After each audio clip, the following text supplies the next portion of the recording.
সকলোকে নমস্কাৰ জনাইছোঁ। যোৰহাট প্ৰকাশৰ ৰূপান্তৰ আজি ইয়াতে ভাল লাগিছে কাৰণ আমাৰ যোৰহাট খনামুখ যুৱ সংঘত আজি এখনি খেল হৈ আছিলে। আজি নহয়, আজি 3 দিনেই হৈছে। 3 দিন 1 তাৰিখৰ পৰা আৰম্ভ হৈছে আমাৰ। বিৰাট ভাল লাগিছে আৰু সকলো এখন চিনাকি মুখ নাৰদৰ অভিনয়ত মন মুগ্ধ কৰা নৱজ্যোতি কলিতা।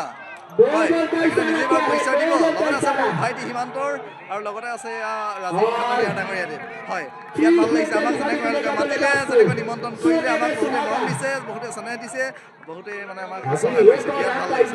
নৱদা কি কয়? সুন্দৰ, তুমি আহি পালাহি ভাল লাগিলে আৰু আমাৰ অনুষ্ঠান ধুনীয়াকৈ চলি আছে আৰু তোমালোকৰ লগ পাই বহুত ভাল লাগিছে। তোমালোকৰ আশীৰ্বাদ মৰম চেনেহ এটা আমাৰ ডাঙৰ উৎসাহ আৰু সাহস। ৰাজীৱ দা কি কয়? সকলোকে নমস্কাৰ জনাইছোঁ। যোৰহাট জিলা খনামুখৰ মই ৰাজীৱ খাটলীয়া। আমি আহি যোৰহাট জিলা খনামুখৰ কপিলা চুকত উপস্থিত হ'লোহি। এনেকুৱা এখন খেল আৰম্ভ হৈছে যিখন খেলে আমাক আজি অসমক গৌৰৱান্বিত কৰিবলৈ সক্ষম হৈছে। ইয়াত সাংস্কৃতিক অনুষ্ঠানো কৰা হৈছে।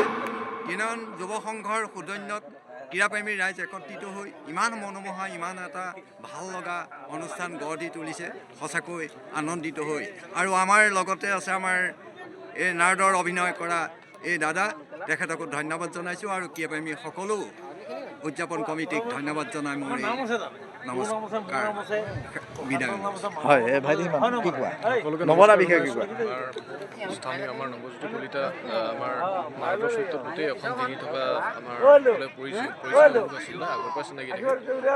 তেখেতো এই ত্ৰিনয়ন যুৱ সংঘৰ সৌজন্যত আয়োজন কৰা ক্ৰিকেট খেলখনৰ পৰিধটো আছিলে তেখেতো। তেখেতৰ দ্বাৰা গোটেই গীতো শুনি ভাল লাগিলে আৰু সকলো ৰাইজে খেল উপভোগ কৰি আছে। এটা পৰিপাটিভাৱে খেলখন হৈ গৈ আছে। আজি সেইটো শেষৰটো দিন। আশা কৰিছোঁ আজি সুশৃংখলভাৱে যাতে খেলখন সামৰণি হৈ থাকে।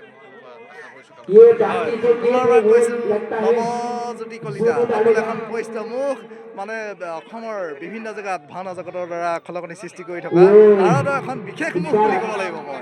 এয়া মোৰ নিজৰ দাদা হয়। কিন্তু শেষত আমি ধন্যবাদ।